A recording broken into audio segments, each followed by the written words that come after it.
Caitlin Clark and I'm a fan. Angel Reese, right? Yeah. They're going back and forth. I'm a fan of both. And Jamil Hill says by the time Angel Reese is done, she's going to be the Michael Jordan of WNBA. She said about Angel Reese? She said Angel Reese, by the time she retires, can you pull up this quote? She said, by the time she retires, she will be the MJ. She said it herself, by the time she retires, she'll be the Michael Jordan of the WNBA. But in her biggest moment yet, 4 points. That's not a headline, that's a punchline. Angel Reese walked into the league with swagger, viral fame, and a storyline ready for prime time. But the cameras don't leand, neither do the box scores. Meanwhile, her so-called rival, Caitlin Clark, didn't even need to lace up to outshine her. This isn't college anymore. This is the pros, and the lights are hotter, the critics louder, and the expectations merciless. So what really happened to the Bayou Barbie? It started with confidence, swagger, the kind that turns heads and fills arenas. Angel Reese didn't just walk into the WNBA strutted in, lashes on point, nails flawless, and her voice echoing one of the boldest claims in women's basketball history. She would be the Michael Jordan of the WNBA. Not like MJ, not inspired by MJ. She said she would be MJ. That kind of statement demands attention, and it got it. Sports blogs ran with it. Commentators debated it. Fans either stood behind her with fierce loyalty or rolled their eyes in disbelief. It wasn't just trash talk, it was prophesier, so we thought. Because when you invoke the name Michael Jordan, you're not just promising greatness, you're daring the world to challenge you.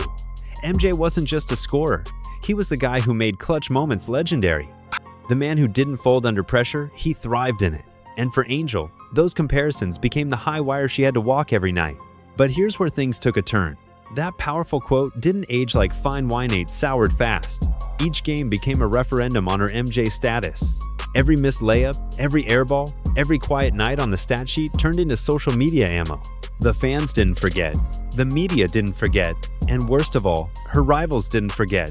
Especially not Caitlin Clark, who has her own legacy-building tour underway and didn't need to say a word to outshine Reese.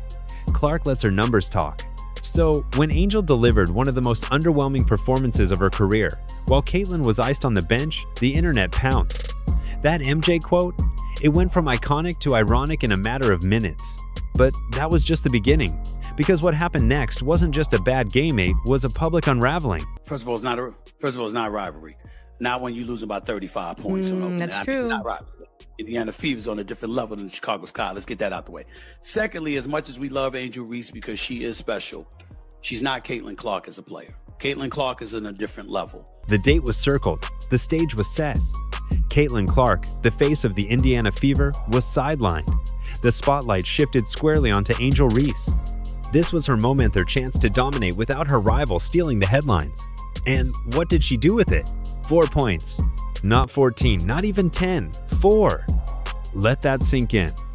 In a game that was supposed to be her breakout, her statement, her "I'm here" performance, Angel Reese vanished. While the Fever ran up a blowout score of 93-58, Angel was out there collecting rebounds like free samples, but with zero threat on offense.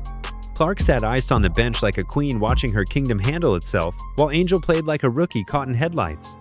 She had the opportunity. She had the minutes. She had the ball. But what she didn't have was impact. Commentators tried to soften the blow. She contributed in other ways, they said, but the numbers screamed louder. 4 points in 27 minutes? That's not contributing, that's coasting. That's the kind of stat line that makes front offices raise eyebrows and fans start questioning everything. Worse still, the camera didn't lie. Every missed layup was caught in HD. Every brick echoed through the broadcast like a warning bell. The highlight reel? More like a blooper reel. And the internet? It exploded. Memes, hot takes, endless replays of Angel clanging shots while Caitlin watched from the sidelines, casually sipping electrolytes and still winning the narrative. It wasn't just a bad game, it was a collapse in real time. Because when you say you're going to be the Michael Jordan of the WNBA, every game becomes a test. And this one? She failed. Not quietly either, but under the glare of national attention, with the whole world watching and waiting to see what she'd do next. And the most painful part? She had every tool in her favor except execution. But the real heartbreak came from what should have been her golden opportunity, and how it slipped right through her hands. Every athlete dreams of that one moment when everything aligns. The lights, the crowd, the absence of your rival all screaming, "This is your time." For Angel Reese, that moment arrived. Caitlin Clark, the golden girl of the WNBA, was benched. The national spotlight turned to Angel. The media buzzed, and fans leaned in, waiting for fireworks. But instead of a breakout, we got a breakdown. With the court wide open and all eyes on her, Angel didn't rise-ish disappeared. No defensive wizardry, no offensive takeover. Just 4 points and a hollow presence in a game that begged for somebody to take command. She wasn't just quiet, she was a ghost in a game that screamed for a hero. This wasn't a scrimmage or an early season warm-up. This was a high-profile matchup between Indiana and Chicago. A chance to flip the narrative, to silence critics, and to prove she wasn't just a viral college memory. The media had already built her up, Bayou Barbie, the rival, the future face of the league. But when the music started, Angel forgot the steps. The ball was in her hands. The audience was ready, but she didn't show up the way stars are supposed to. No big runs, no takeover energy, just rebounds. And even those felt hollow without the points to back them up. It wasn't just a missed opportunity, it was the opportunity. The one Clark couldn't touch, the one no one else could steal. And she let it slip through her fingers like a turnover with no pressure. What made it worse? The silence. No fire, no bounce-back plays. Just long stares, missed shots, and a body language that screamed confusion more than hunger. It should have been a moment to own the spotlight. Instead, it became the game that haunts her highlight reel. And now, with each passing game, one question grows louder. Was that her peak, or just the start of the downfall? Numbers don't play favorites. They don't care about hype, social media buzz, or viral nicknames. And when it comes to Angel Reese, the numbers are starting to write a story she might not want to read. Let's talk facts. In that Game 4, points on 2 of 9 shooting. That's not a cold night, that's a freezer burn, and it wasn't a fluke. A quick dive into her recent stats shows a disturbing trend. Low field goal percentages, high turnovers, and a scoring drought that could stretch across state lines. Her rebounding numbers remain strong, sure, but the WNBA isn't a fantasy league. You can't win on boards alone. One brutal stat? She's been blocked 20 times and made only 21 field goals. That's not dominance, that's survival.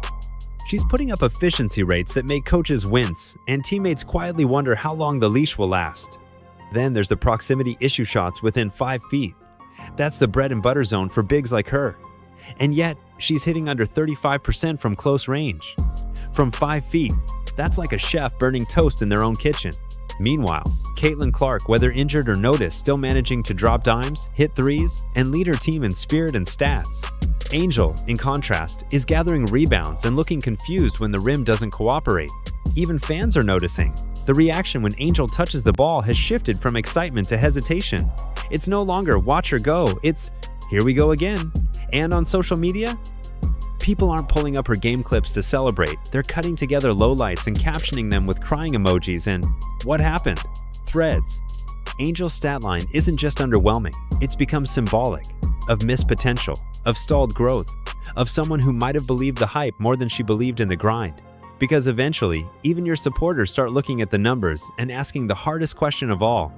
Is she really built for this level, or just built for attention? I have yet to see a single example of Angel Reese being a leader outside of rebounding her own missed layups. What does Angel Reese do? What is her contribution?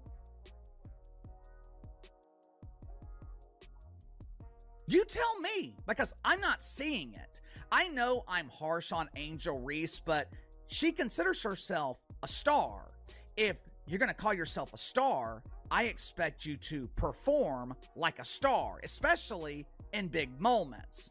Caitlin Clark was injured. Angel Reese was the only star on the court last night. And for 27 minutes, she completely disappeared. To understand why Angel Reese is under a magnifying glass, you have to go back to the moment that started it all.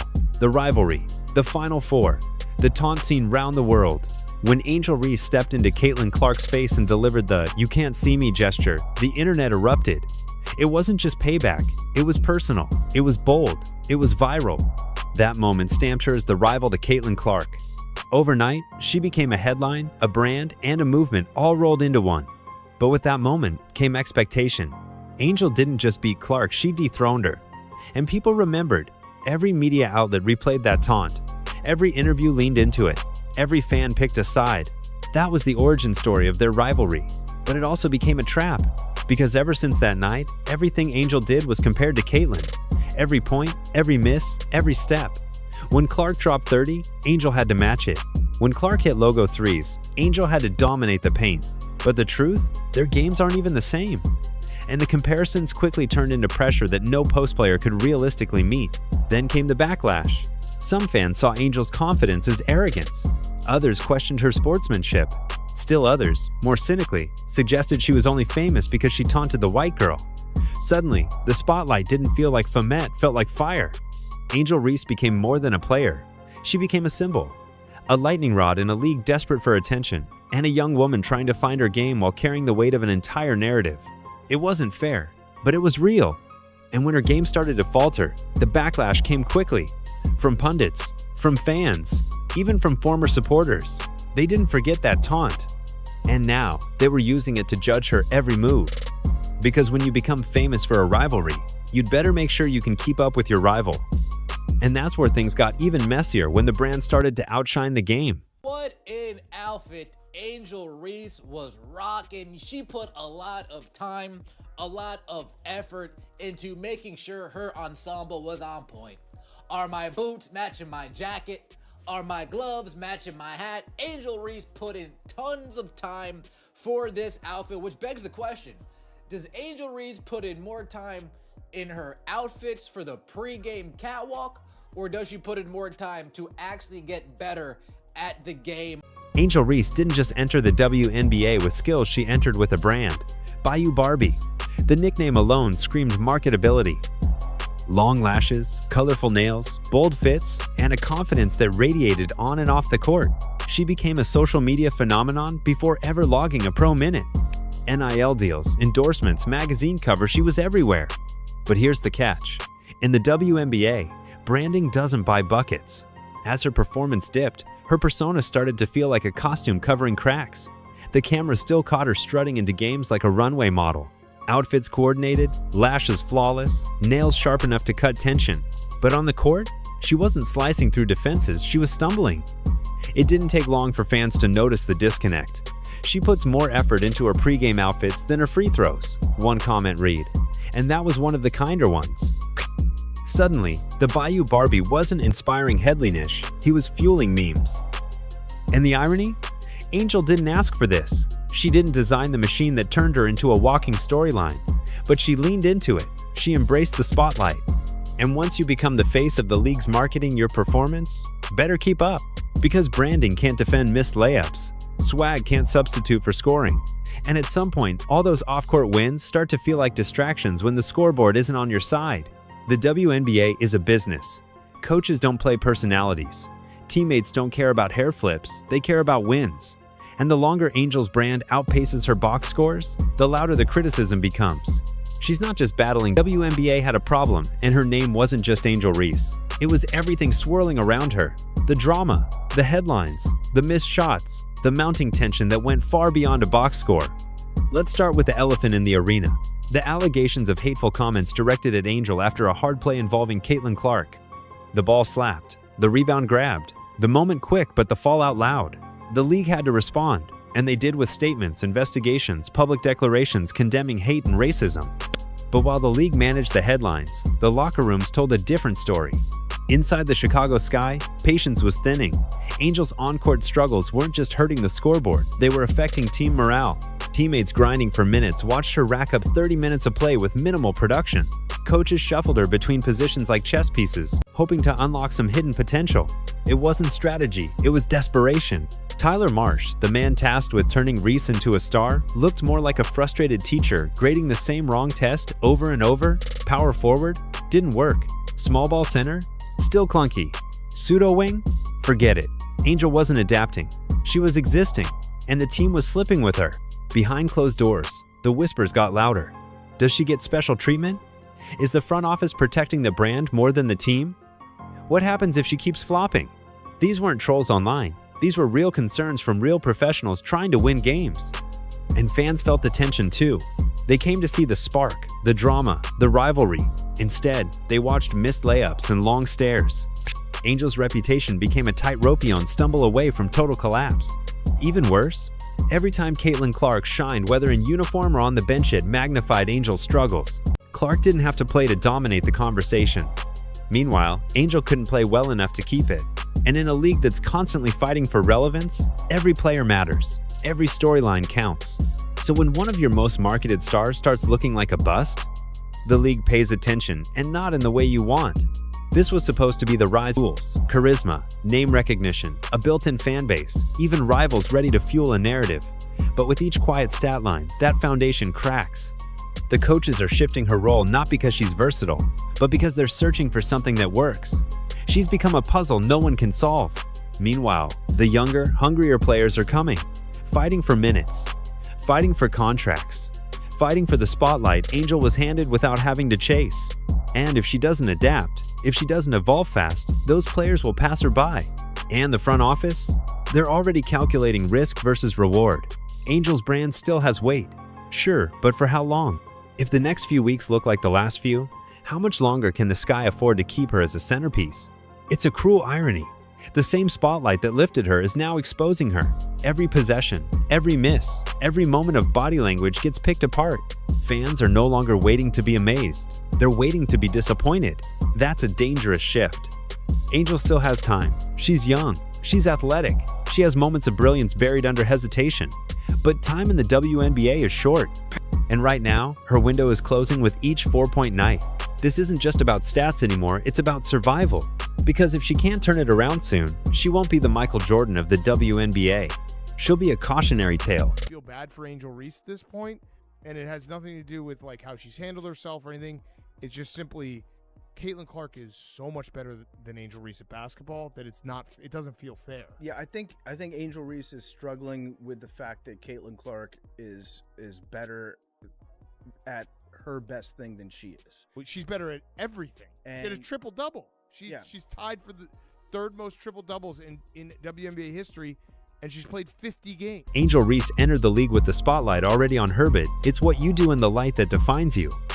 Right now, the numbers aren't kind, the pressure's mounting, and the narrative is slipping from her hands. Meanwhile, Caitlin Clark is doing what stars do, delivering, even from the sidelines. This isn't about hype anymore. It's about heart, growth, and proving you belong at the highest level. Angel has a choice: evolve or be eclipsed. Because in a league that moves fast, the spotlight doesn't wait, it finds the next player ready to shine. And that moment is slipping fast.